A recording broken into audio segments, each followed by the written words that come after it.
You lucky people, you're getting a double dose of Tammy. James. There's Miss T.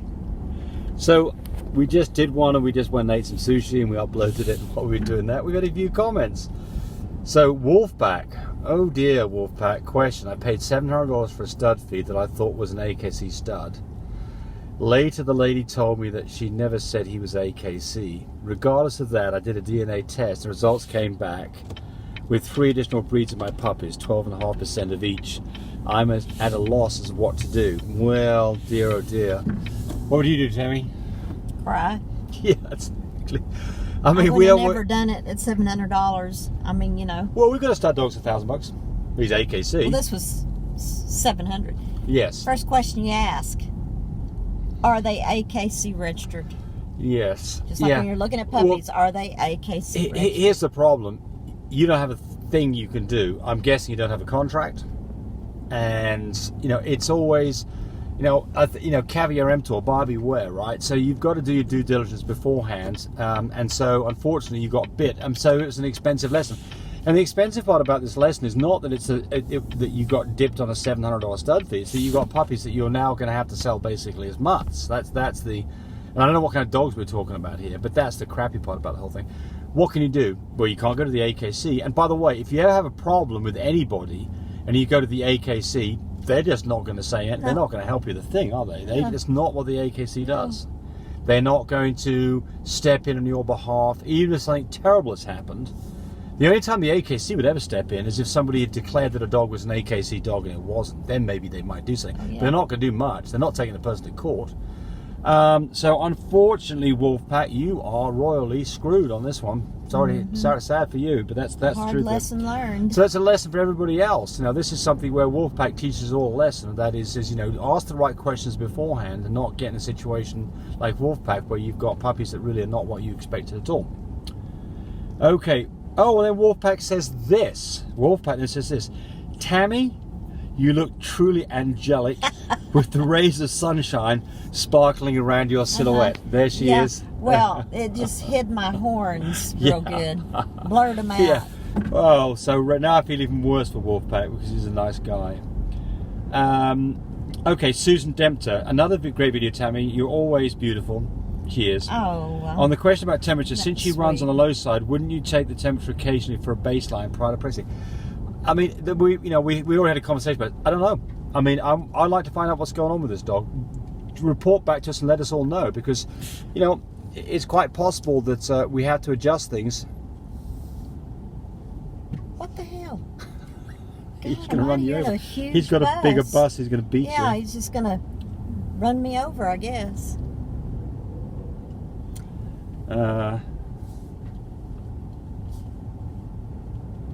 Okay, so that's the questions that came back since the last one. Let's just go back up here. Are you going in here, are you? Yeah, I guess.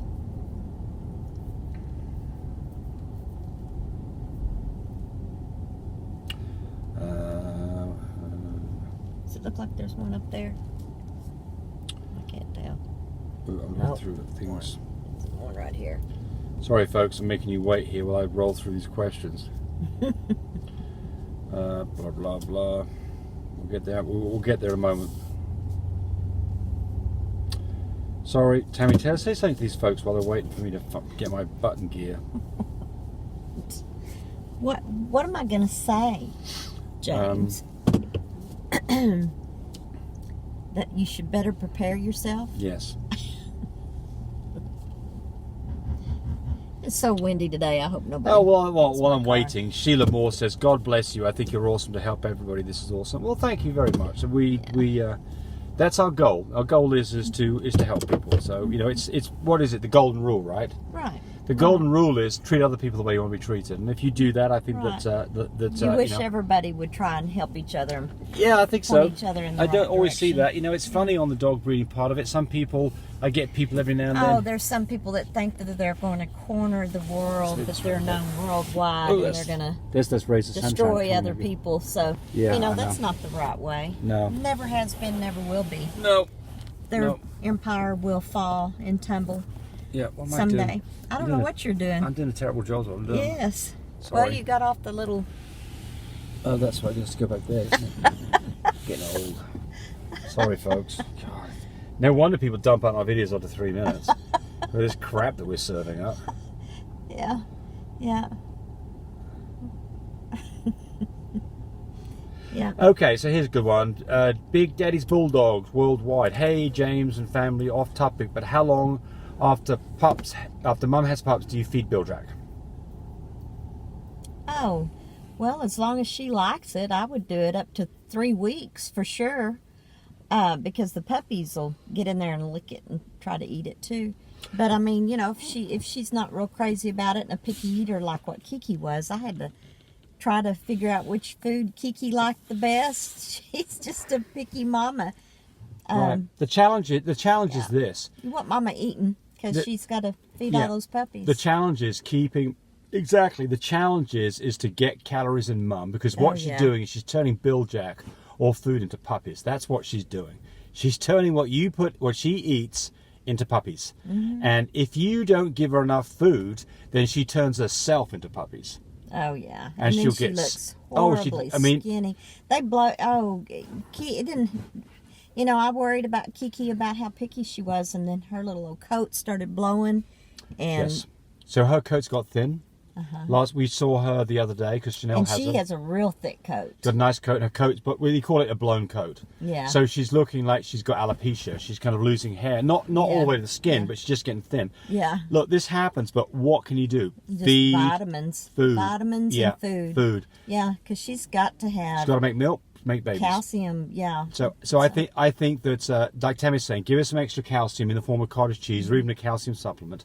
Get her some food that she wants to eat. But if you feed too much cottage cheese, the puppies, diarrhea. Yes. Yeah. But I think the thing here is you've got to give us as much food as you can get Mum to eat. But if she continues eating that Biljack, and because by the time the puppies are 4 weeks, you're definitely softening up puppy food for them, so she can eat their leftovers and have some of theirs. And now she's gotten spoiled to the softening of the hard dog food. Chanel's having fun with that. Right, but she doesn't want the dry. She'll eat it eventually, but yeah, she's pretty picky. But she deserves to be treated like a princess, doesn't she? Because she's done a great job, in raising these babies. Yeah. So just to kind of wrap this particular question up, I think the answer is we don't hold food back at all. It's not like it's been fed once a day. Stop that. It's as much food as she will eat whenever she'll eat it, and also get the puppies onto regular food as quick as you can. So what we'd use is... Well, we've done Royal Canine Puppy. Puppy starter mousse. Yeah, starter mousse first, and then Royal Canine Puppy. Right. Softened and mushed up until you think, well, then now I won't have to mush it up anymore. And that's a different reaction you get out of puppies, too, because they're like used to licking it.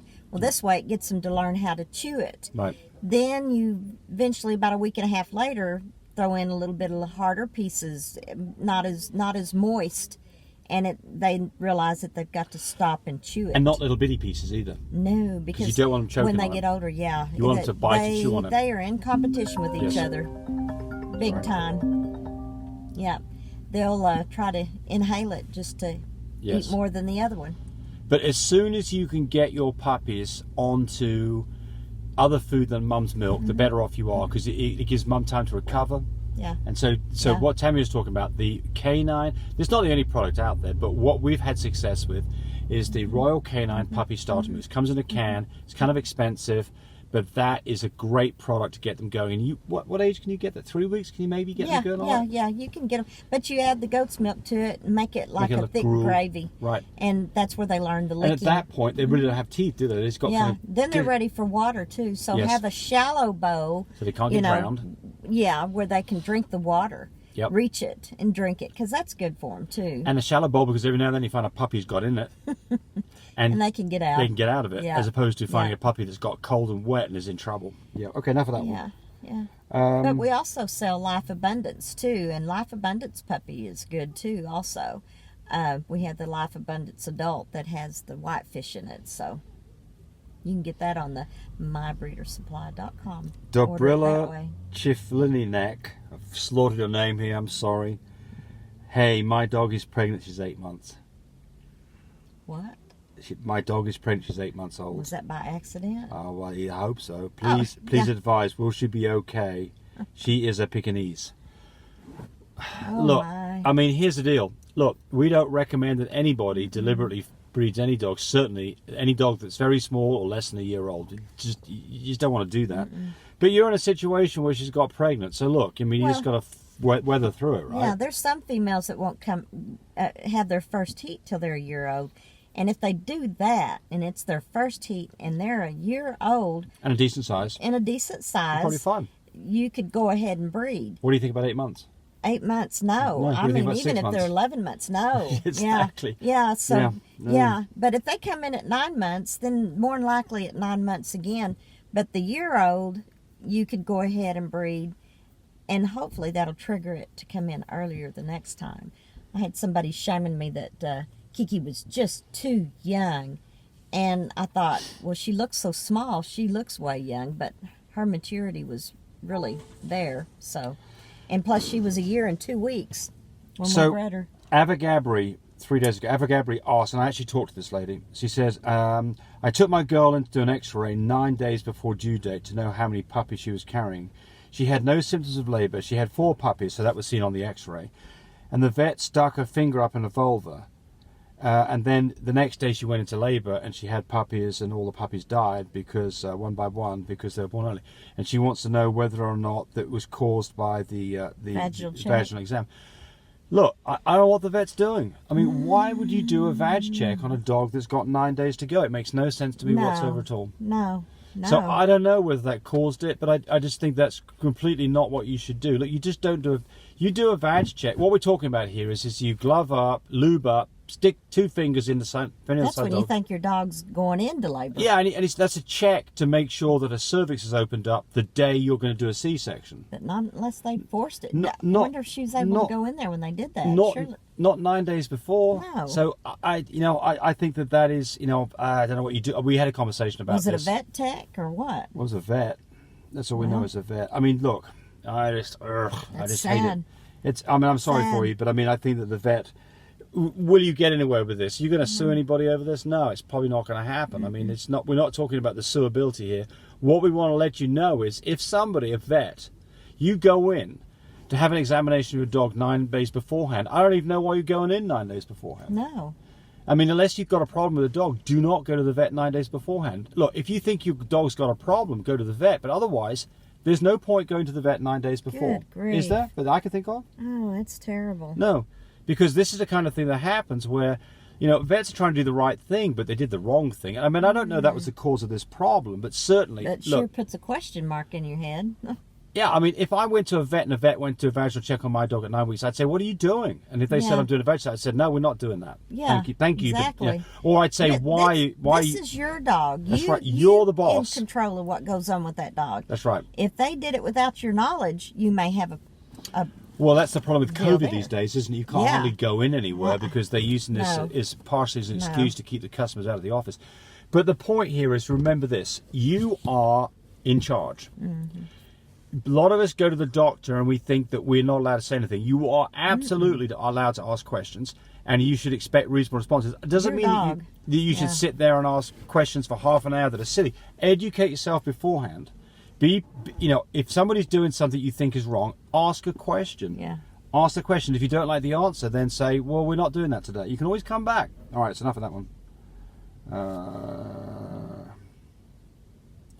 I watched all the French bull. Richie Wood says, I'm getting an L4 carrier girl in 8 weeks. I want a stud in time off you. Well, of course. I mean, we've got actually 3 now, full fluffy boys. One of them's just come here.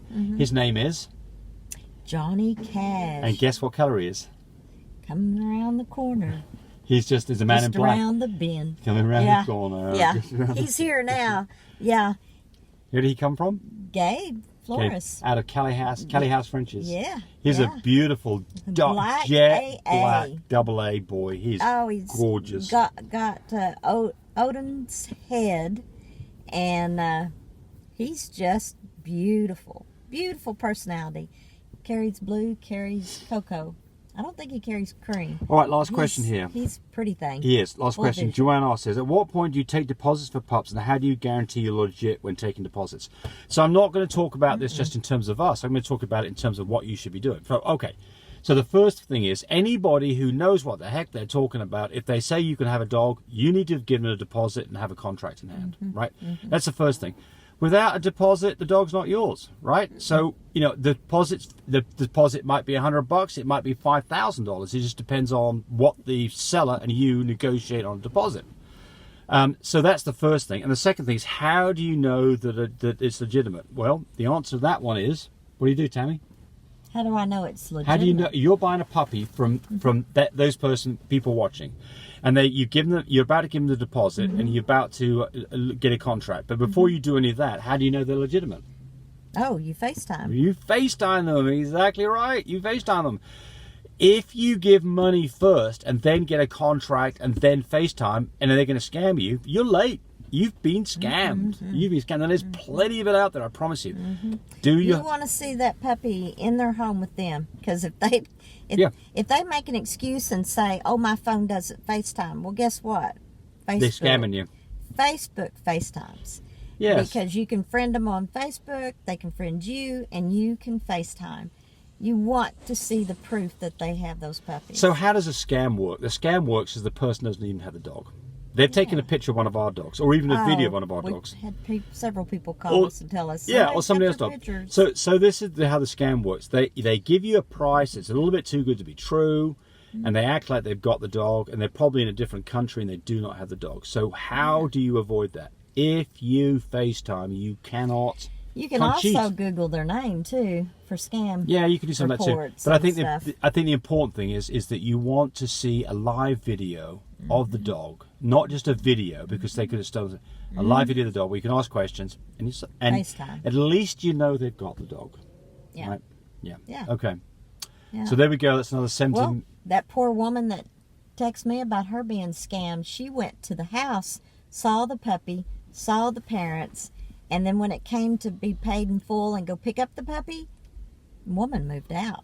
Yeah, well, that was crazy. Yes.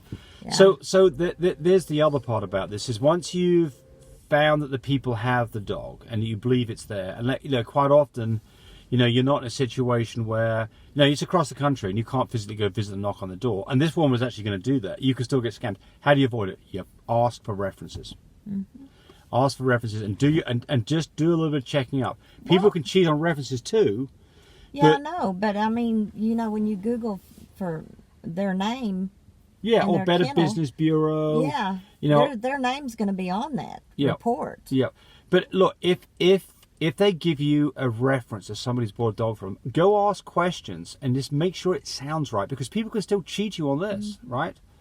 Be careful, folks. There's plenty of scams out there, right? Sad to say. It is. Okay, 18 minutes of your time ruined. I'm sorry about that. It's all Tammy's fault.